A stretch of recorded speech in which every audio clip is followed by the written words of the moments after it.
Going to talk about how to become a nominator on the Geode blockchain system. Nominators stake their coin behind which validator nodes they think will do the best job. And by doing that, they help weed out bad actors or low performers and keep the quality of the validator nodes very high in the network. This is also a security feature. So they play an incredibly important role, and yet nominators require no specialized equipment. If you have a Chrome web browser, you can be a nominator. So let's talk today about how to do that. So the first thing you're going to do is go to the Geode portal. We're at one of them here.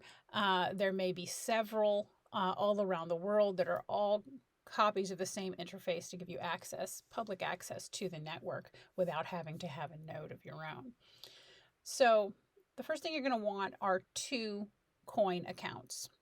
So make sure that you go watch the video on how to make an account. You're going to want to make 2 accounts. One of them you're going to call your stash account, and the other you will call your controller account. So stash and controller. And these are important words that you'll see later. That'll make sense in a minute. Think of the stash like your savings account, and think of the controller like a checking account. You'll put most of your coin in the stash, but a little bit in the controller. The controller account is what's going to tie your nominations and your stash to the network to help it do the job. So once you have your 2 accounts and you have some coin in them, then you're going to go to Network, Staking, Accounts, and add yourself as a nominator. So see this button here, it says plus nominator.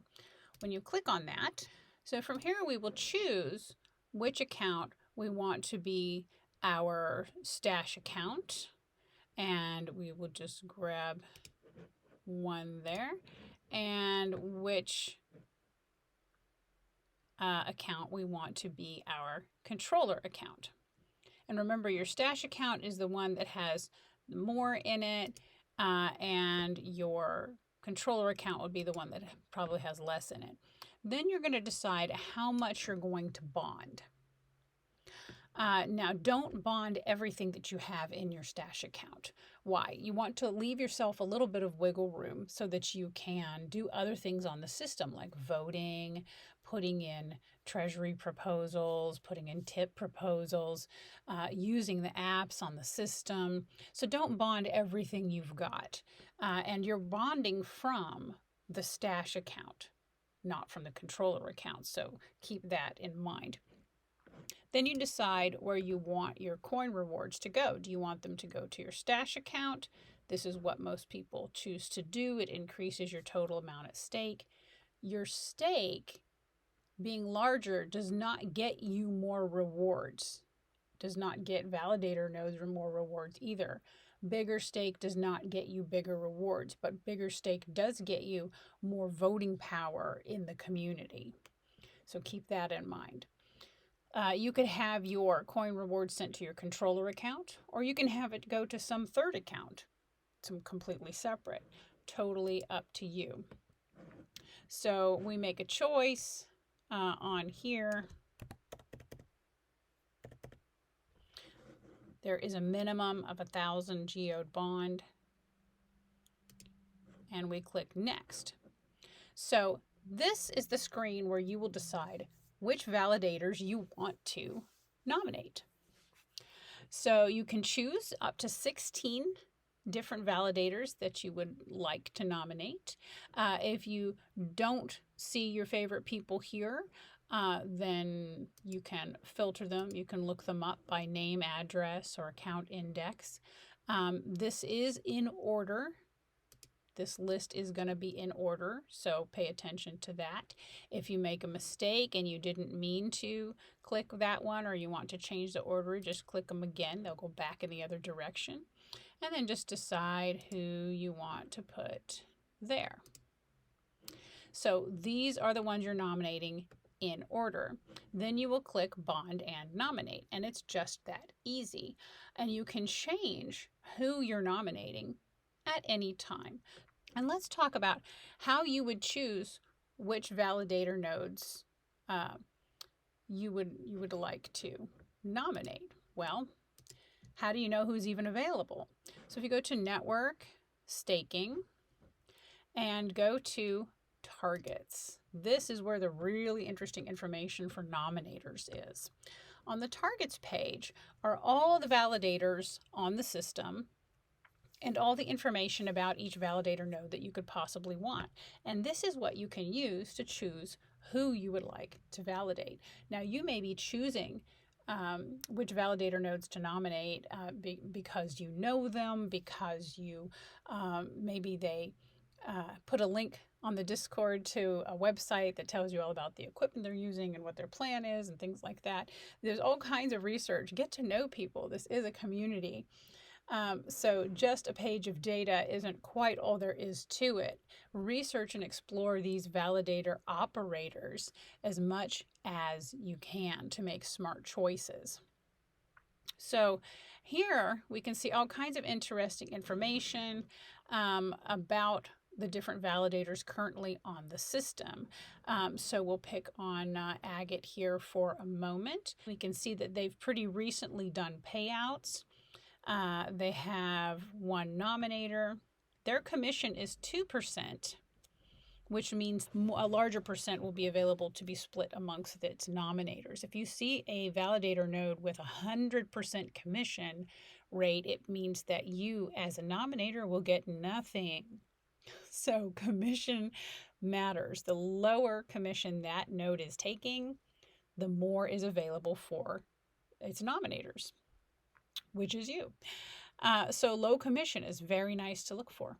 You can take a look at the total stake.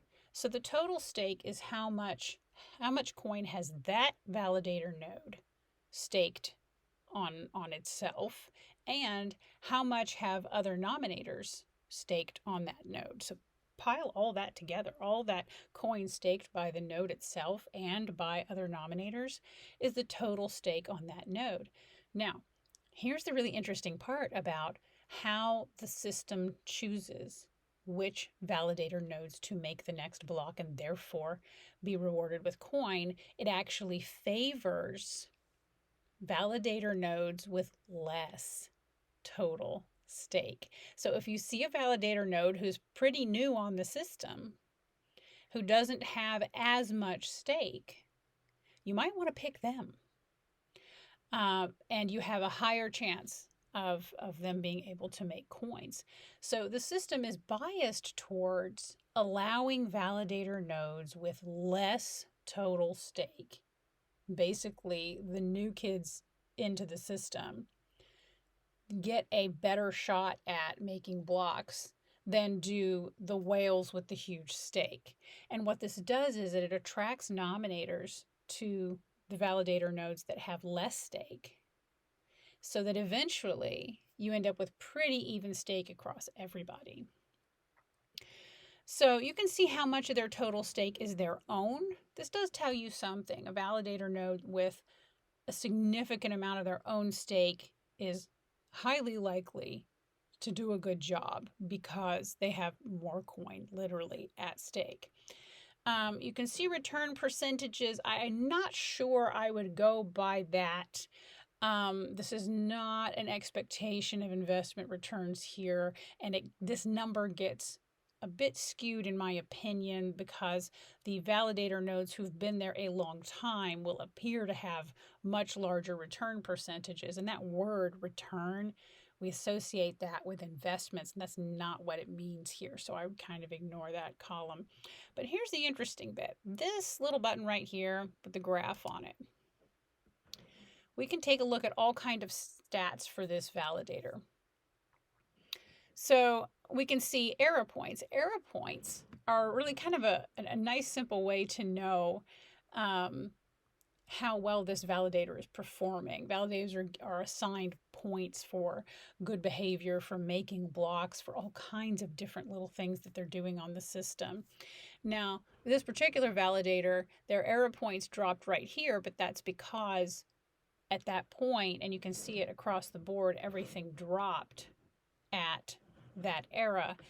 other validators had just joined the system that day, which means the era points and the rewards were getting split amongst more people.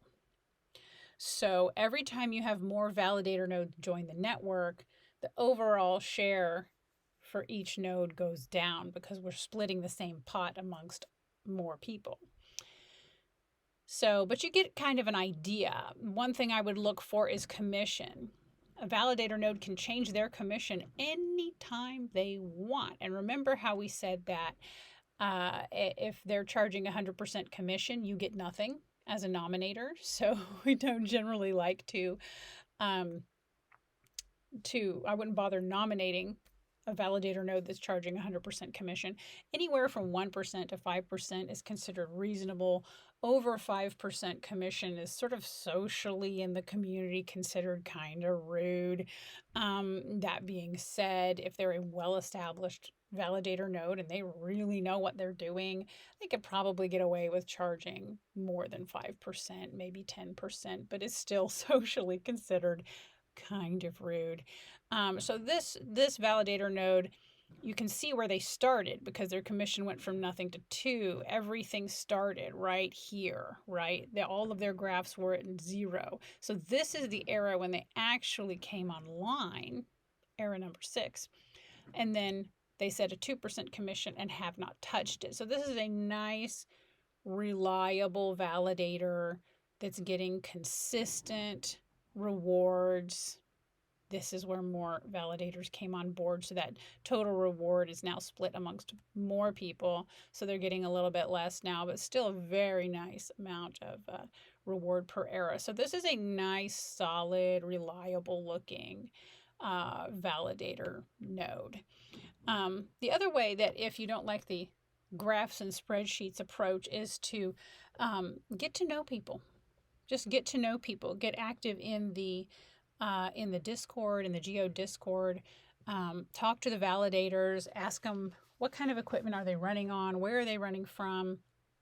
Home nodes can be just as reliable as nodes that are on cloud servers like Amazon Web Services or DigitalOcean or something. One is not necessarily better than the other. If they're lacking in performance in any way, it will show up in the graph, but get to know people. And that's just as important as how that's going, right? How dedicated are these people to the success of this network? And just by talking to people, you can find validator nodes you would like to nominate and get behind. So, and then on networking on the overview page, you're also going to see here some of this data as well. You can see what their commission is. You can see nominations that they have, and you can see era points that they've earned. So there you can see their points. More points generally means a higher quality validator node.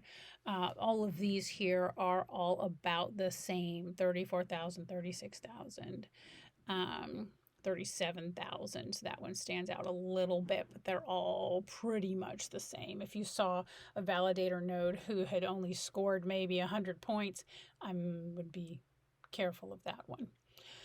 So that's how you become a nominator. Now, anytime that you want to change your nominations, you just go over here to network, staking, accounts, go to your nominator. You can stop your nominator at any time if you want to unbond your funds. You can unbond some of your funds without stopping your validator or your nominator. You can bond more funds anytime. You can stop your nominator and unbond everything, all of your coin, if you want to use it for something else. Remember, that will take 28 days to unbond. You can change the controller account. You can change the account where your reward coin is going. You can do that anytime. And you can set your nominees again. So at any time, these are the accounts I have nominated right now. I can change this list if I click on one of them and then it goes back. I can send it back over. I can filter and look for new ones. So anytime you want to change who you're nominating, you can change it and then you just click nominate. And it's just that simple. So it's an incredibly important role within the system. We're very excited to have you on board as a nominator. So join on up if you have any questions at all, any difficulty. Go into the Geode Discord, ask for help. Lots of people are there to help get you on board as a nominator and help you be successful. So if you have any extra questions, check out more details at geodechain.com.